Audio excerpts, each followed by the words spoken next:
This is the Uncovered Dish Christian Leadership Podcast. The podcast that uncovers stories, equips leaders, and changes the world. Welcome back to the Uncovered Dish Christian Leadership Podcast, the podcast that uncovers stories, equips leaders, and changes the world. And we're your hosts, James Lee. And Caitlin Deal. And today our guest this afternoon is the president of the ministry consulting firm Ministry Architects and co-founder and permissionary of Ministry Incubators. He has authored and co-authored a handful of books, including appropriately titled Sustainable Youth Ministry, Family-Based Youth Ministry, and soon to be released, Reimagining Young Adult Ministry. There you go. Right? He's also a speaker of numerous workshops and seminars, and he's coming to speak at the upcoming SENT conference here in Greater New Jersey in November. We are so excited to have you, Mark DeVries. Thank you. Good to be with y'all. Mark, you are the president of Ministry Architects. Now, this is an organization that used to be called Youth Ministry Architects. That's right. Right? Yeah. So tell us kind of your personal journey. You're going from being in ministry to then starting Youth Ministry Architects, and then that becoming just Ministry Architects in 2012. Yeah. Well, I served a church as a youth pastor in Nashville, Tennessee for 28 years as a youth pastor, which is, a long time for a youth pastor. So I actually stepped down from that role at 57 years old. Oh, wow. So I had been there, finished seminary, went to serve there. But about halfway through that, the church was gracious enough to let me move to a part-time role. So I moved to a part-time role, not exactly knowing what the other part-time of my life would look like. But a lot of youth ministries, as you all know, get stuck pretty easily. Or they ride this roller coaster of they have a superstar youth director and then a sacrificial lamb and a sacrificial lamb and then a superstar. And so out of that experience and working with lots of different churches in that same cycle, and they just couldn't quite ever get out of the starting gates. So we were looking for something that lasts. So what's youth ministry that lasts look like, which is sort of how we got to sustainable youth ministry. 10 years into that process, churches that we had worked with in youth ministry said to us, hey, would you do this same thing with children's ministry? And we said, we don't really know anything about children's ministry. And they said, we think it'll work. And so So it was more like other churches were kind of telling you that this might apply to other ministries. Just do the same thing. Yeah. So we tried it with children's ministry, and sure enough, about 80% of it was transferable. So for example, recruiting volunteers is recruiting volunteers. It's the same process. Or managing and tending to your database is managing and tending to your database, or getting your website up and running is right. So the fundamental systems tend to be the same. As that happened, we said, we'll be children's ministry architects and young adult ministry architects and mid-level judicatory architects and architects of all ages. It just turned out ministry architects made a lot more sense. Right. So for the last maybe 5 years or so, we've kind of broadened our emphasis, but truthfully, I come at this really with youth ministry has been my calling all of my life. So what does, the consulting firm Ministry Architects do?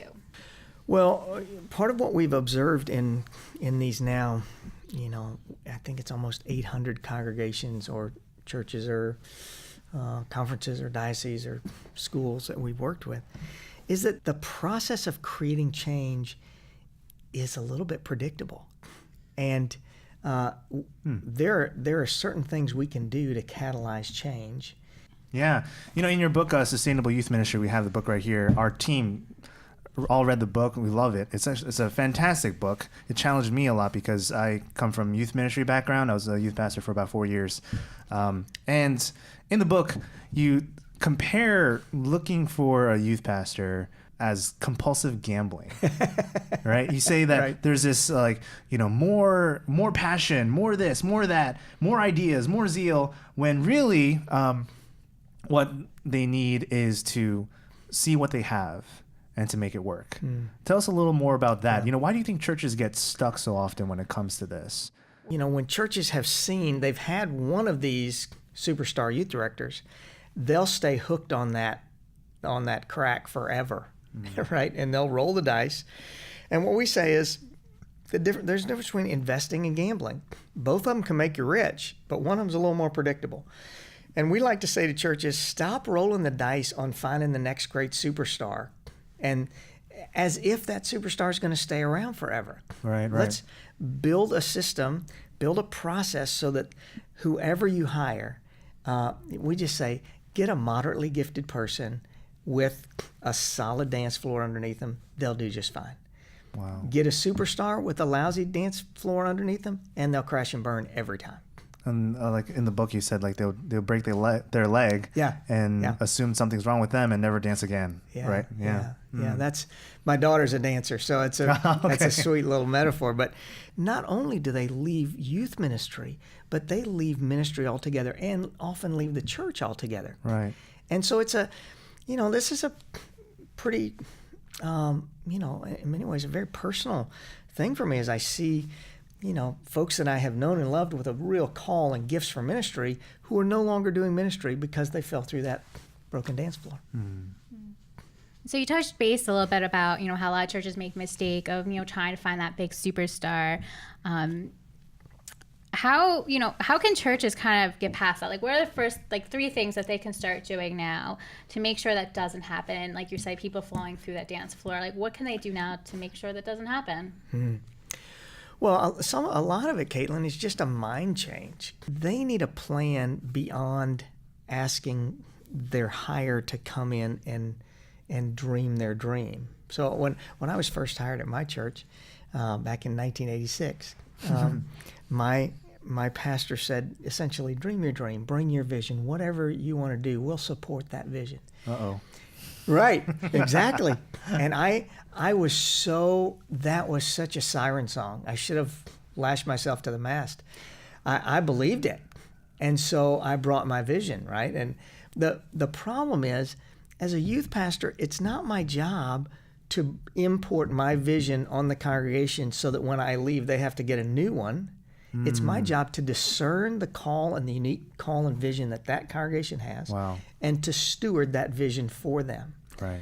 And so it's often abdication of leadership when a church or senior pastor says, you just bring your vision.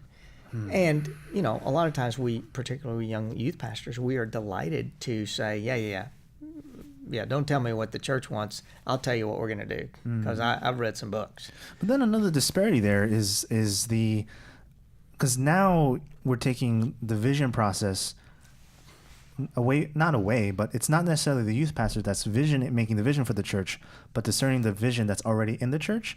But some might see that as, well, the youth pastor is getting paid, and the church members are not getting paid. So the youth pastor, that's their job, to create vision and to instill vision and to pursue vision. Like, isn't that their job? They're getting paid for it. The rest of the church members aren't getting paid on Sunday. What do you say to that? Well, it's always good to go to the Bible, right? Ephesians 4, all these gifts were distributed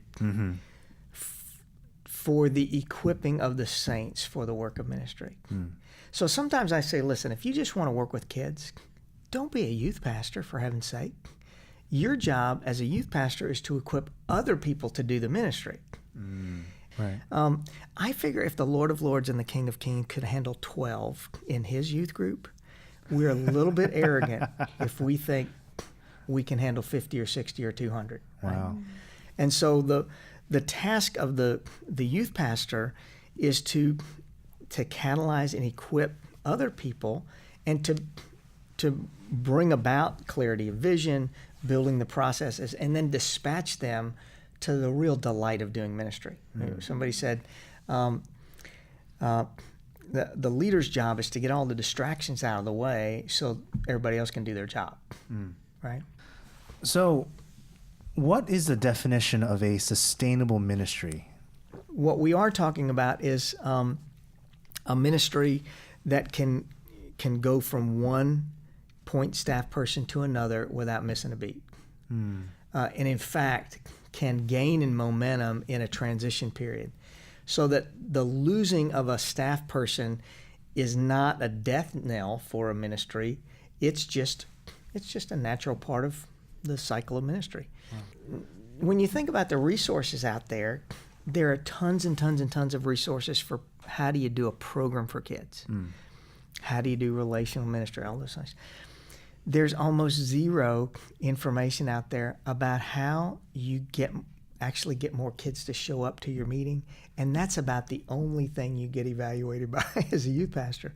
But we don't want to talk about it. It's like the dirty little secret. So, Mark, how do you get more people to come to your meetings? Well, there are very deliberate processes. Okay. So for example, Yeah. if you've got a business, you're going to spend a third of your money and your staff and your time on sales and marketing. Right. If you've got a church, you're going to spend 0.01% of you'll have a communications department. What that means is we're going to talk to ourselves. You understand the difference? Okay. Communications, wow. We're sending emails and newsletters to all the people who are already in. If a business ran that way and never reached out to anybody outside of their current audience, right. they would be dead. We have to acknowledge that church is no longer in the flow of life. Right. It's not the norm of society anymore. Right. It used to just be Sundays where that's where the current of the culture was going. That's not where it is. But we are still complaining about the fact that people are not committed. You know, if parents were committed, the kids would be here. Yeah. The sports is a big thing, too. I know parents are like, how could they, all the kids go to sports now on Sundays and not bring their kids to church? And there's a lot of pushback. Yeah, but then sports it's not like a bad thing. It's important, They're learning teamwork. They're learning competition. They're exercising. I think sports is great, but it just happens to be on Sundays, right? How do you choose as a parent? There's nobody helping the church to think through. We need to create a way of doing ministry congruent with the new reality that people are living in. Right. That's been, one of the huge gaps that we see in so many churches is that we refuse to acknowledge that we're going to be evaluated by how many kids are showing up. Right. So you said, are you suggesting perhaps a larger portion of the church budget should go towards marketing, if you will? Yeah, I would say, and many churches are now moving to having what's called an engagement pastor. And so engagement pastor. Yeah. So so instead of, we've used these categories of the pastor for discipleship and the pastor for, and this is how do we help people engage in terms of stewardship? How do we help them engage who are no longer, how do we bring new people in? How do we help people engage as volunteers? And none of that was really necessary back when the women of the church kind of organized it all. That's true. Now, let's kind of go back to the dancer and the dance floor metaphor. What does it take for a church that had a broken dance floor for many, many years, literally, how to rebuild and have a nice dance floor? What are some of the factors that make a dance floor nice in this analogy? Yeah, so we like to just talk in terms of systems. So in the same way that the body, very organic, it's nothing, it's not a robot. This living body of ours is a system of systems. So 13 or 14 systems of the body, the neurological system, the cardiac system, right? All of those.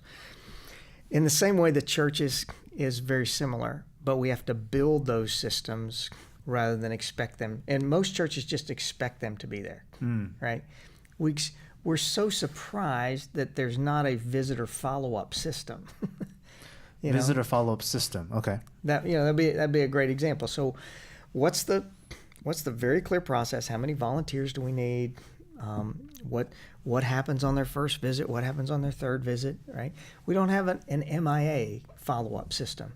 When somebody's gone for 2 months and you don't see them, what triggers what to make something happen? Right? Oh, I haven't seen them in a couple weeks. Yeah, and we just sort of depend. Busy. Yeah, we just sort of depend on the pastor thinking about it or somebody in the church carrying it up. The hospitality system, the communication system, the outreach system. What's your mission system? What's your discipleship system? What's the path you want to see from birth to adulthood? What's the discipleship path we want to take people on? The database system. What are we doing to update, our contact information? Businesses live and die by their database, and when you talk about databases in churches, they look at you.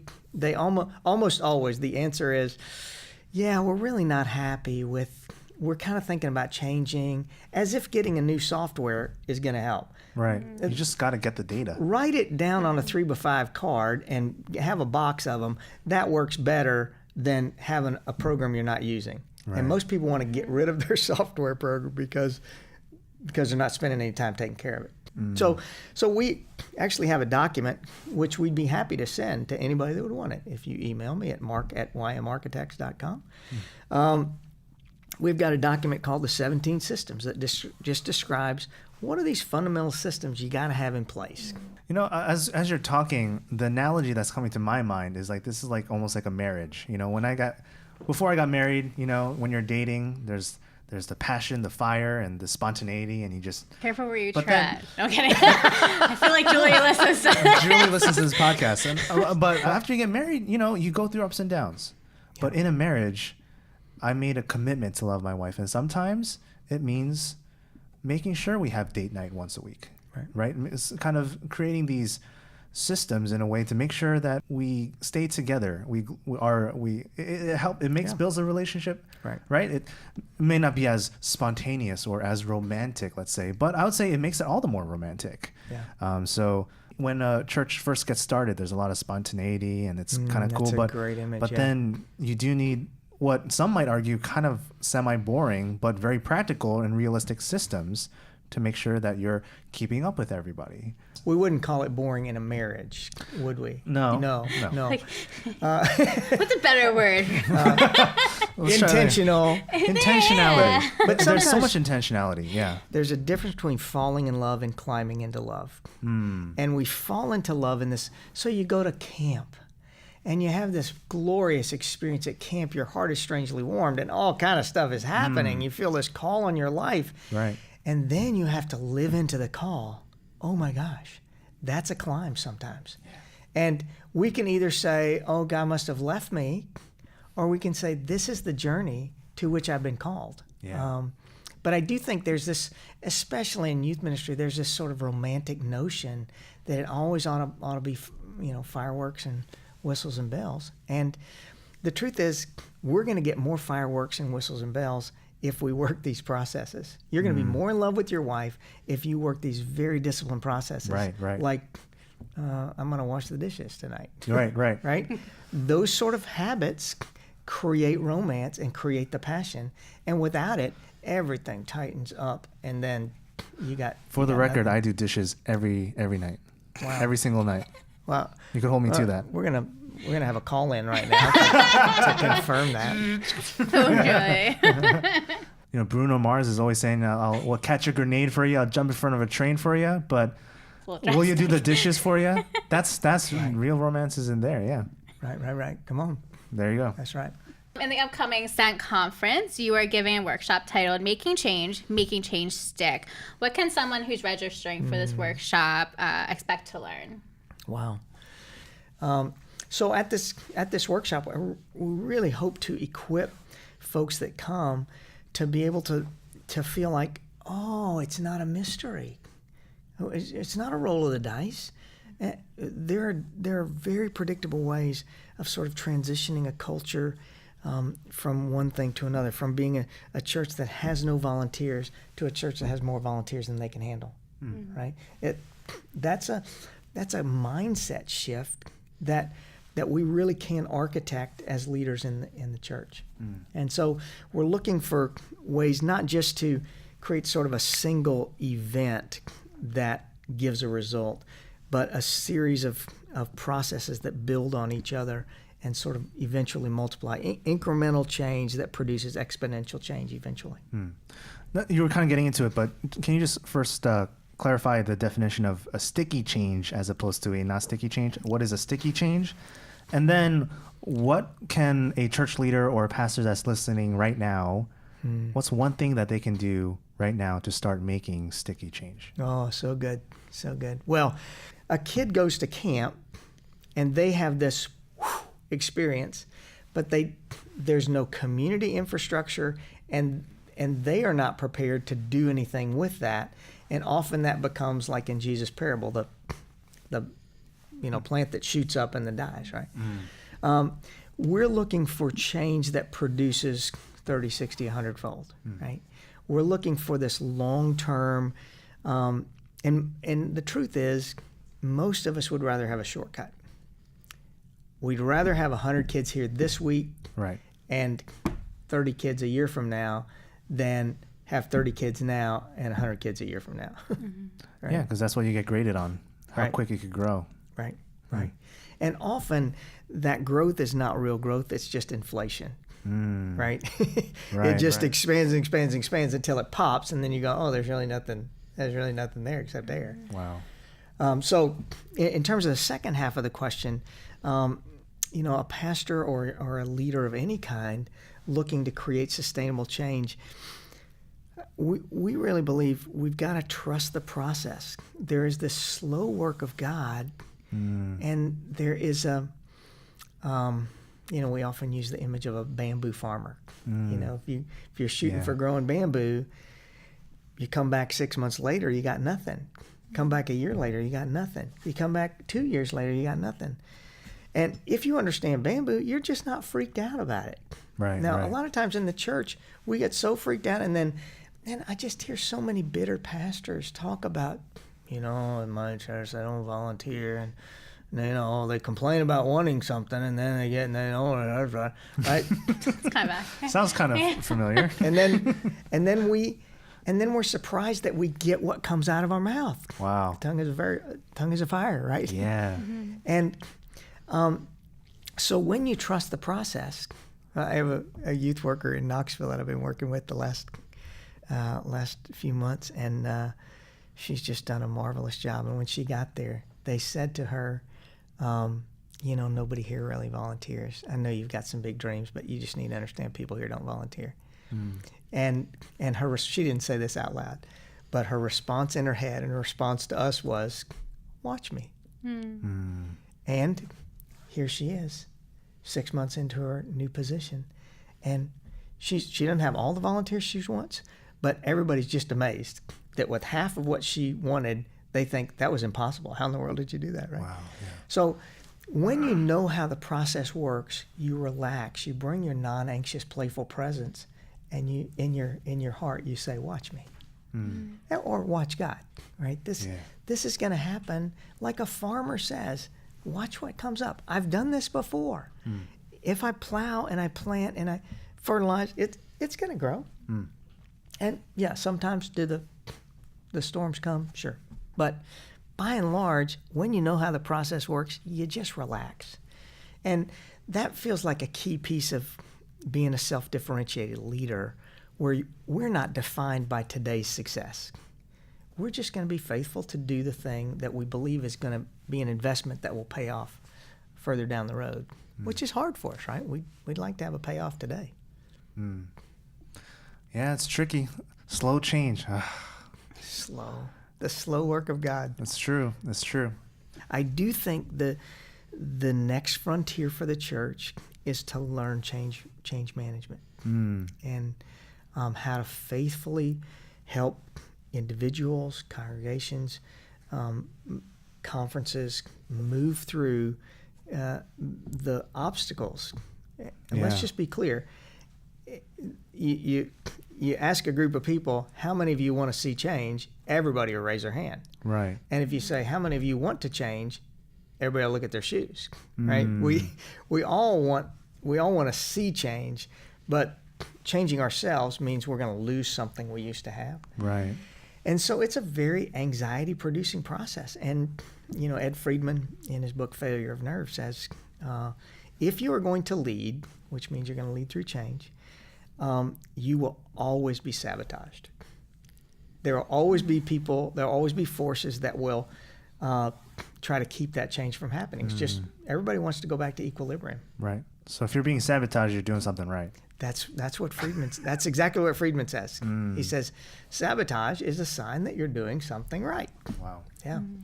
So that's the ending point. Let that land the jet. You should all right be there. sabotagers, Yeah. or be sabotaged. If you're being sabotaged, you're doing something right. Sabotagees. Sabotagee. All right. Well, Mark, thank you for being on the podcast. We're so excited. We have one last question that we ask all our guests. Okay. It's a special last question. Caitlin, you want to do the honors? Sure. So if you can pick we're the uncovered dish, and we're Methodists, so we like to eat. So if you can pick one dish to eat for breakfast, lunch, and dinner, no variations, what would that one dish be? Rest of your life. One just dish. one dish. Yeah. What a great question. Well, What are you thinking of? And we'll decide. I'm thinking of a Big Mac. That's one dish. I think I'd eat a Big Mac. Big Mac. Yeah. That's your protein or veggies. It's got everything you'd ever want. Dairy. Yeah. It's got the cheese on there. A 2 all beef patties, fully special sauce, balanced lettuce, cheese, meal, a pickles, big onions, sesame seed McDonald's bun, Big right Mac. there. All right. So when we see you in November, maybe we'll bring you a Big Mac. Bring a Big Mac or something. There you go. That'll be a party.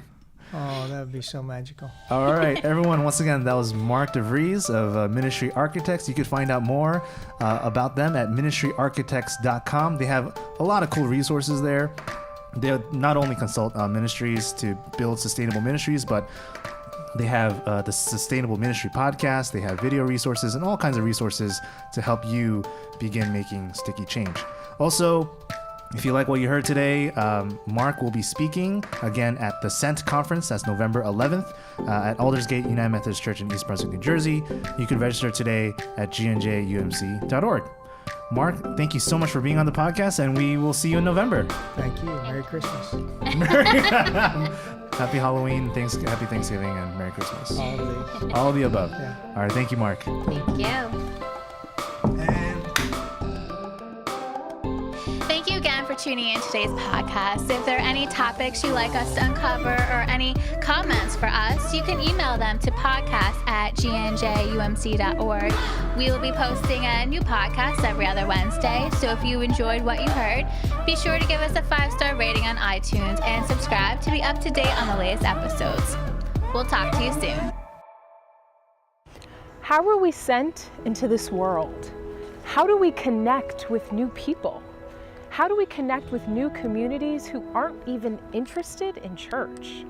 What does this mean for me, my ministry, my call? Sent Conference 2017 is a one-day conference taking place on November 11th at Aldersgate United Methodist Church in East Brunswick, New Jersey, that will send you and your team into the world to create meaningful ministry with new people.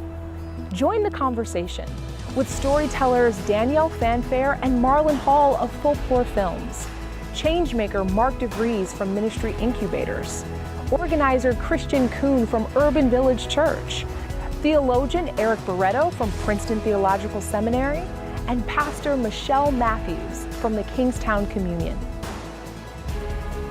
Register today at www.gnjumc.org. Let's go together.